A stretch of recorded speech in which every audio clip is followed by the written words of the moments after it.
अस्सलाम वालेकुम।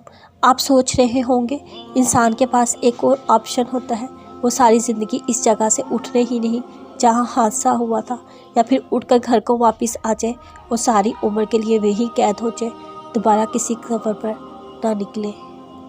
लेकिन मेरे प्यारे लोगों, ऐसा नहीं होता। इंसान की ज़िंदगी इतनी गैर अहम अनवैल्यूएबल नहीं होती वो सारी उम्र उस जगह बैठकर हादसे का मातम मनाता रहे। वो अशरफुल मखलूक़ात है, अल्लाह की सबसे प्यारी मखलूक। उसके हौसले इतने पस्त नहीं होने चाहिए जब वो घर कुछ देर आराम के लिए जाए, दोबारा घर से निकले ही नहीं। वो हादसे के बाद एक लम्हा जब इंसान को होश आता है, वो लम्हा बड़ा कीमती होता है, क्योंकि वो फैसले का लम्हा होता है। तब उसे ये डिसाइड करना होता है अब क्या करना है।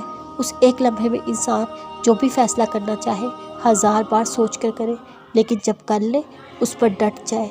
उसके जहन में ये ऑप्शन किसी सूरत भी ना हो, अब सफ़र नहीं करना, उसे बहसियत इंसान ये ज़ेब नहीं देता। जानती हूँ कुछ हादसों की तकलीफ़ दिल तक असर करती है, उठने की हिम्मत नहीं हो पाती, दिल चाहता है वही उस जगह पर बैठे रहें, लेकिन हम ऐसा नहीं कर सकते, कर ही नहीं सकते। दर्द को लेकर बैठे रहेंगे, तकलीफ़ का एहसास होता रहेगा, बहादुरी दिखाएंगे, दर्द की शिद्दत अपने आप को कम होने लगेगी।